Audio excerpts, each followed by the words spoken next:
Hi guys, welcome back. This is Raid Shadow Legends, and today we'll be talking about the Fire Knight Castle. So you can get artifacts and everything from the Fire Knight's Castle. In the boss guide, a Searing Storm attacks all enemies. Dazzling Flames attacks all enemies, places a 30% decreased speed debuff for 3 turns. Its damage is based on attack. Cloak of Fire starts the battle with Divine Shield. While active, the shield reduces the damage FRYO receives by 80%, prevents FRYO from receiving any debuffs or being affected by the other skill effects. This shield cannot be removed by skills that remove debuffs. Each hit FRYO takes decreases the strength of the shield.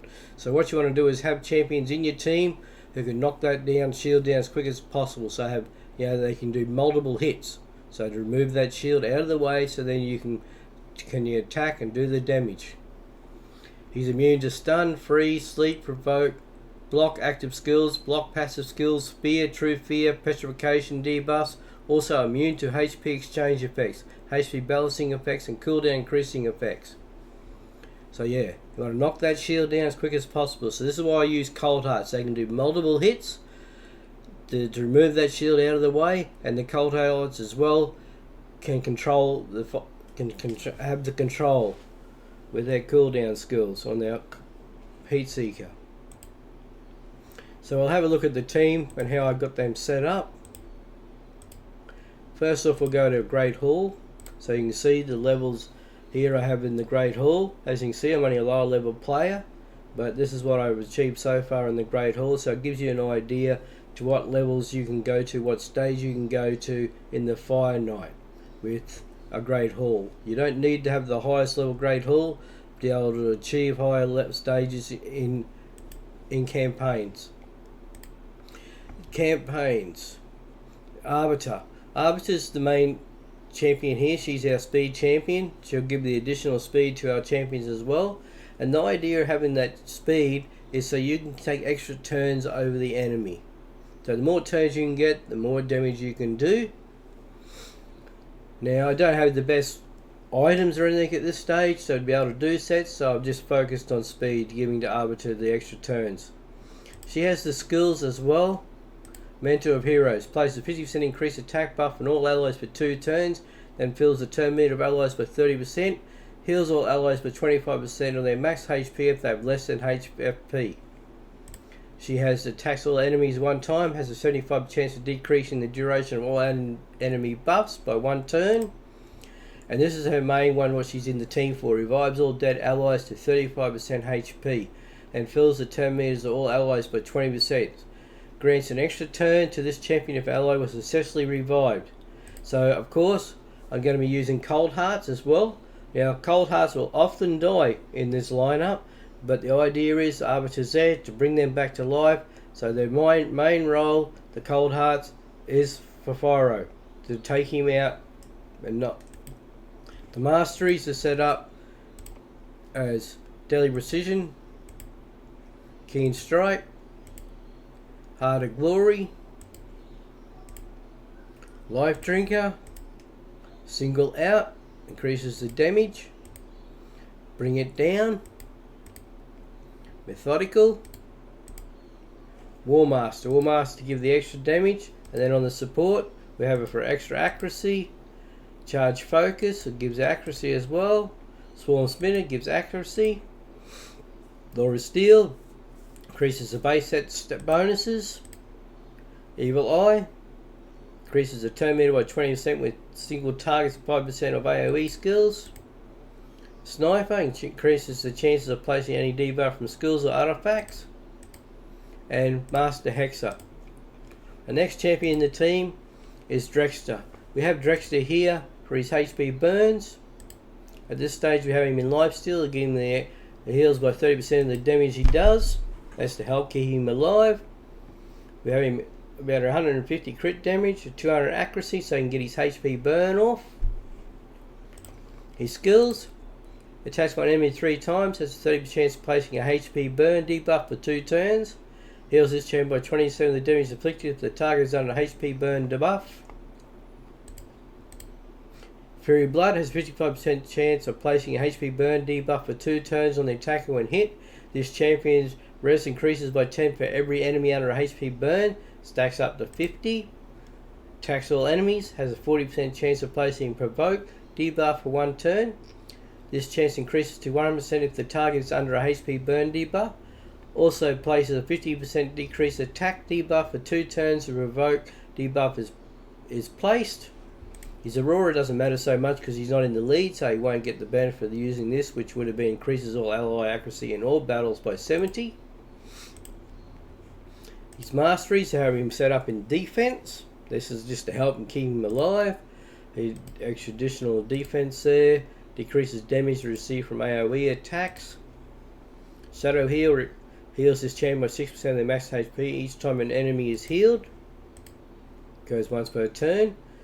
Resurgent has a 50% chance to remove 1 debuff from this champion when they lose 25% of their HP. Reduces damage this champion receives from a specific enemy by 0.75% with each hit taken from that enemy. Damage reduction stacks up to 6% for each enemy.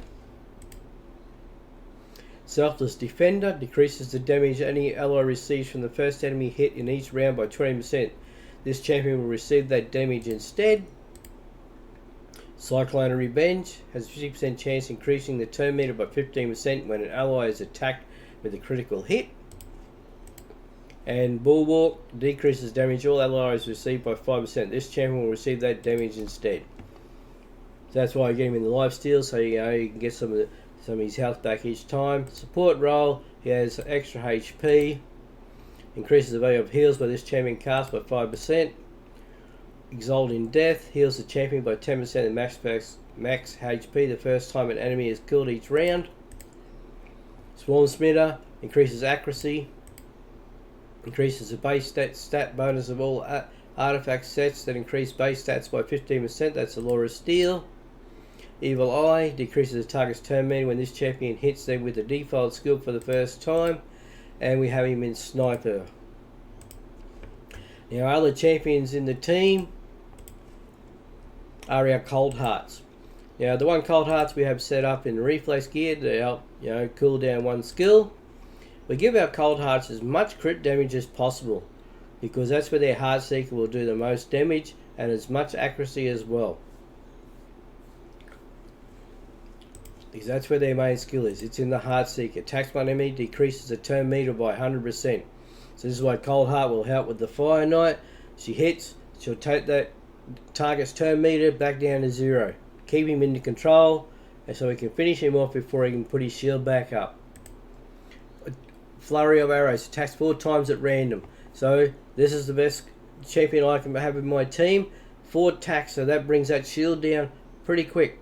If the shield is at 5, boom, 4 down to 1. It takes it out quick as possible. Art of Pain attacks all enemies, has a 30% chance you can place the 50% decreased accuracy debuff for 1 turn. Places 5% poison debuff for 2 turns if the target is under a heal reduction buff. The Masteries.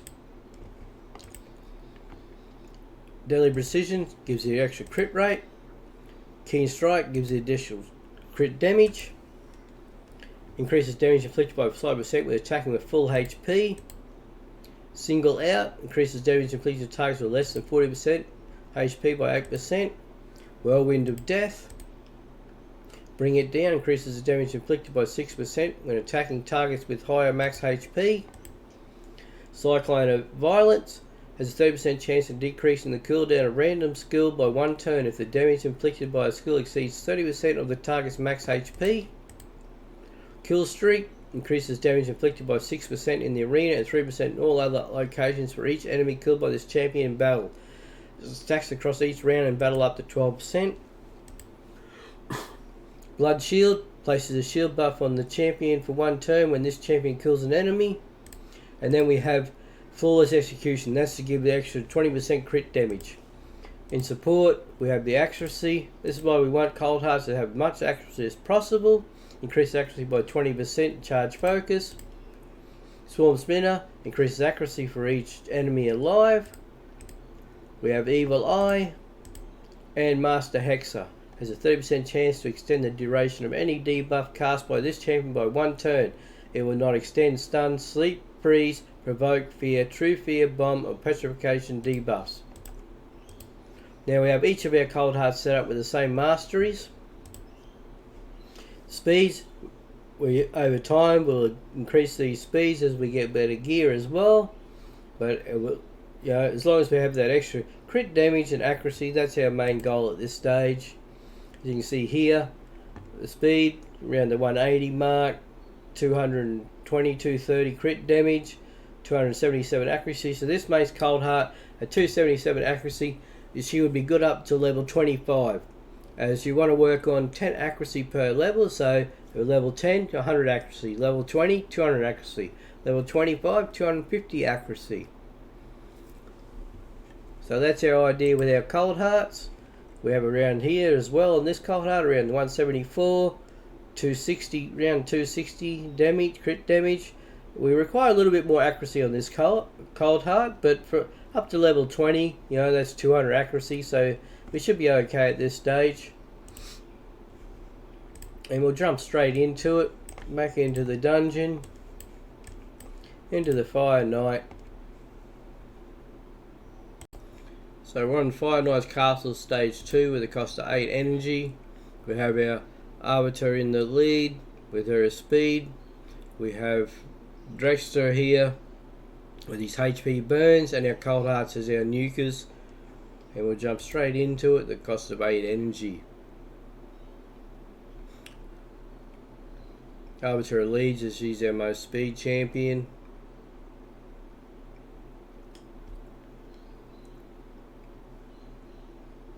Now you want champions in this team which have multiple hits. That's to bring that shield down and then can take control of the Fire Knight. So we received immunity chest.